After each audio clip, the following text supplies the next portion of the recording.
Marisa acordou antes do despertador tocar, como se uma força invisível tivesse puxado seu corpo para fora do sono. Eram 4h45 da manhã, e a casa ainda estava mergulhada na escuridão. O pequeno quarto onde dormia tinha paredes descascadas e um ventilador antigo que fazia um som irregular, como se estivesse sempre prestes a parar. Ela se levantou devagar, tentando não fazer barulho para não acordar a filha, que dormia em um colchão ao lado da cama. Ana tinha apenas 7 anos, mas vivia com um olhar que parecia muito mais velho do que sua idade. Marisa não gostava de admitir isso nem para si mesma, mas às vezes tinha a impressão de que a filha sabia mais do mundo do que qualquer adulto. Havia algo nos olhos dela, um brilho inquietante, uma espécie de alerta permanente, como se estivesse sempre vendo algo que ninguém mais via. Marisa trabalhou por 3 anos como auxiliar de limpeza em um shopping de grande circulação na cidade. Era um emprego cansativo, mas seguro. Contudo, após a empresa terceirizada perder o contrato, ela ficou entre os demitidos. Com uma filha para criar sozinha, aceitou qualquer vaga que aparecesse. Foi assim que acabou tornando-se cuidadora noturna de uma senhora idosa chamada Beatriz, que morava em um condomínio luxuoso no topo de uma colina. O lugar era tão silencioso que Marisa se sentia deslocada ali, como se não pertencesse àquele mundo de fontes iluminadas, jardins perfeitos e casas grandes demais para apenas uma família. Beatriz tinha 84 anos e uma saúde frágil. Passava boa parte do dia dormindo e acordava durante a madrugada assustada com sons que dizia ouvir dentro da casa. Às vezes acordava chorando, dizendo que alguém a chamava. Às vezes tremia tanto que Marisa precisava segurá-la pelas mãos. A idosa tinha os olhos pálidos e uma voz fina, quase um sussurro. Mora sozinha desde a morte do marido, ocorrida em circunstâncias que ninguém explicava muito bem. Ao longo das semanas, Marisa passou a notar que a casa tinha um silêncio estranho, quase opressor. Mesmo quando não havia vento, as cortinas balançavam levemente, como se alguém tivesse acabado de passar por ali. O corredor que levava aos quartos parecia sempre mais frio que o resto da casa. Em algumas noites, enquanto preparava o chá de ervas para Beatriz, Marisa ouvia passos no andar de cima, embora soubesse que ninguém morava lá. Ana, apesar de nunca ter ido à casa da idosa, começou a ter pesadelos constantes em que descrevia, com detalhes, os corredores do sobrado. Dizia sempre a mesma frase ao acordar assustada: "A casa está respirando." Marisa tentava não dar importância, achando que podia ser alguma influência de programas que a menina assistia, mas isso a incomodava profundamente. Em uma noite particularmente difícil, Beatriz acordou gritando o nome do marido, dizendo que ele estava no final do corredor chamando por ela. Marisa correu até o quarto apavorada, pois nunca tinha visto a senhora tão desesperada. Beatriz chorava compulsivamente, tremendo da cabeça aos pés. Marisa acendeu todas as luzes e tentou acalmá-la, mas no fundo o pavor da idosa parecia coar dentro da própria alma de Marisa. O filho de Beatriz, um empresário chamado Gustavo, apareceu dias depois para conversar com Marisa. Era um homem alto, de voz firme e postura impenetrável. Falou que a mãe estava piorando, que os delírios estavam mais intensos e que precisaria de alguém confiável ao lado dela. Marisa sentiu o peso da confiança depositada, mas também percebeu algo escondido por trás dos olhos de Gustavo, algo que lembrava mais preocupação sincera do que frieza. Ele deixou claro que a mãe não poderia ficar sozinha em nenhum momento e que se algo acontecesse, Marisa deveria ligar imediatamente. Ela sentiu, embora tivesse medo de admitir que não fazia ideia de como reagiria se a senhora tivesse outra crise daquela magnitude. Naquela mesma noite, a casa parecia sussurrar. Marisa ouviu passos no andar superior enquanto Beatriz dormia. Subiu as escadas devagar, segurando o corrimão com força. O corredor estava escuro, mesmo com a iluminação acesa no andar de baixo. A porta do escritório, que sempre permanecia fechada, estava entreaberta. Marisa tinha certeza de que havia deixado tudo trancado antes do início do turno. Quando empurrou a porta lentamente, sentiu um arrepio percorrer sua nuca. A janela estava aberta e as cortinas flutuavam suavemente, embora não houvesse vento. A escrivaninha do antigo dono da casa parecia ter sido mexida. Marisa percebeu marcas de dedos na poeira acumulada. Saiu apressada e trancou a porta, jurando para si mesma que não subiria ali de novo. Na manhã seguinte, Ana acordou com os olhos arregalados, dizendo que sonhou com uma janela aberta e que uma pessoa estava sentada à escrivaninha. Descreveu com exatidão o ambiente que Marisa vira na noite anterior, embora a menina jamais tivesse entrado naquela casa.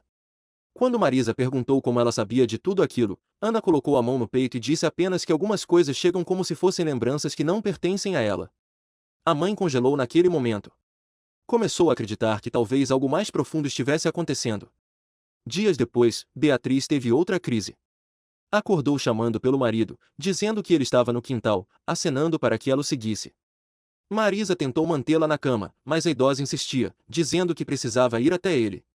Quando Marisa abriu a cortina para tentar mostrar que não havia ninguém lá fora, viu uma silhueta branca atravessar o jardim. Piscou 2 vezes e a silhueta sumiu. O coração dela disparou e ela sentiu as pernas falharem. Beatriz dizia que a casa queria levá-la, que não pertencia mais àquele lugar, que ele estava esperando. Marisa ficou tão assustada que ligou imediatamente para Gustavo, tremendo ao segurar o telefone.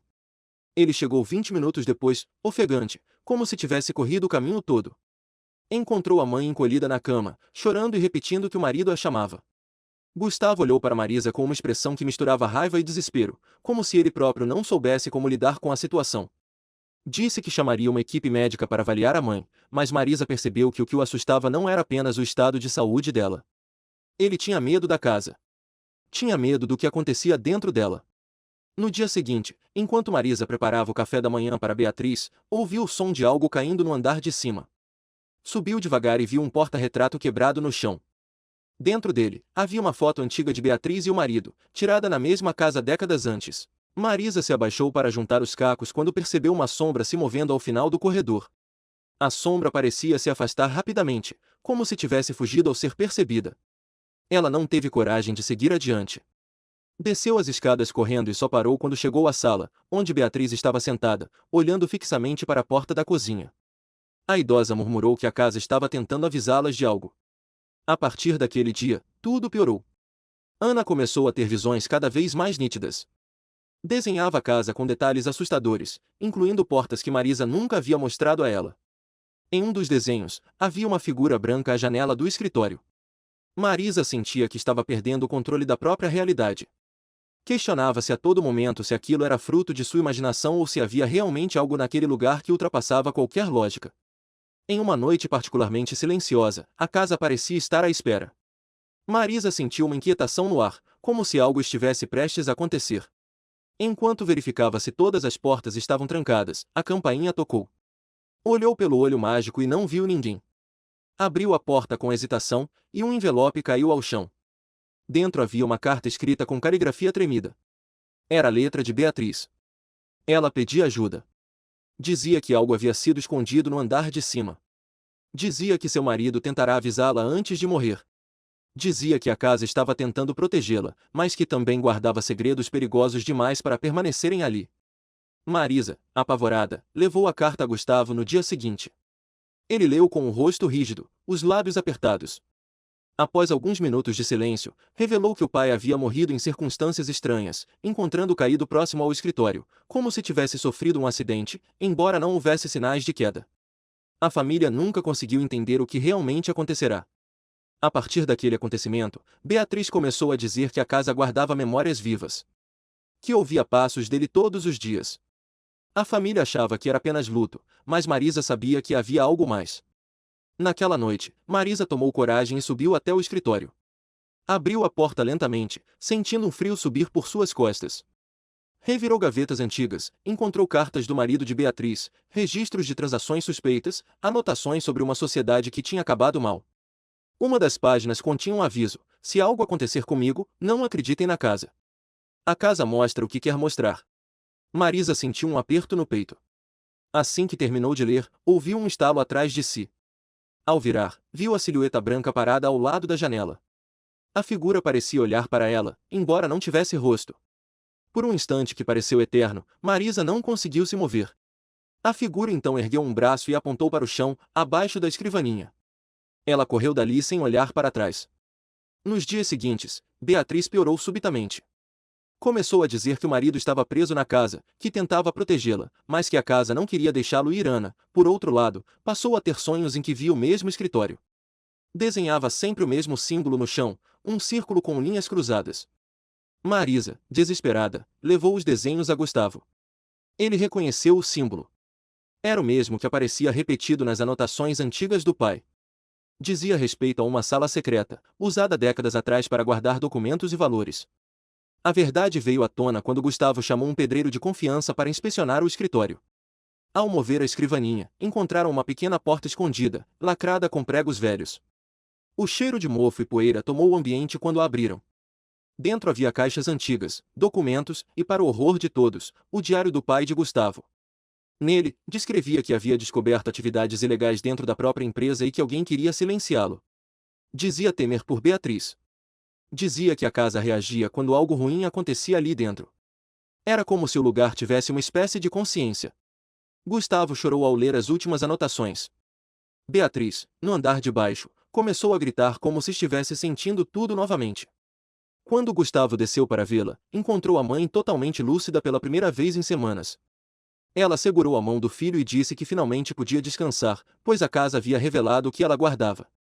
Morreu naquela mesma noite, de maneira tranquila, segurando a mão de Marisa, que sentiu uma paz inexplicável naquele momento. Após o enterro, Gustavo agradeceu a Marisa por tudo o que fizera. Disse que sem ela jamais teria descoberto a verdade sobre o pai. Ofereceu-lhe uma vaga fixa na empresa da família e uma ajuda para que Ana tivesse acompanhamento psicológico. Marisa aceitou com um misto de gratidão e alívio. Mudou-se da casa com a filha e, pela primeira vez em muito tempo, conseguiu dormir uma noite inteira. Ana parou de ter pesadelos. A casa foi vendida meses depois, mas estranhamente ninguém quis morar ali. A sombra branca nunca mais apareceu, mas Marisa ainda sentia, às vezes, um arrepio leve quando passava próximo à colina. Não era medo. Era mais como um adeus silencioso, uma despedida de algo que havia protegido aquelas vidas de maneiras que ninguém jamais conseguiria compreender por completo. Quando fechava os olhos à noite, Marisa lembrava-se da frase que Beatriz repetira tantas vezes. A casa está tentando avisar. Agora ela acreditava que, de alguma forma, a casa havia tentado ajudar desde o início, gritando através de ruídos, sombras, sonhos e memórias. E que às vezes, por trás do que assusta, existe apenas um pedido de socorro.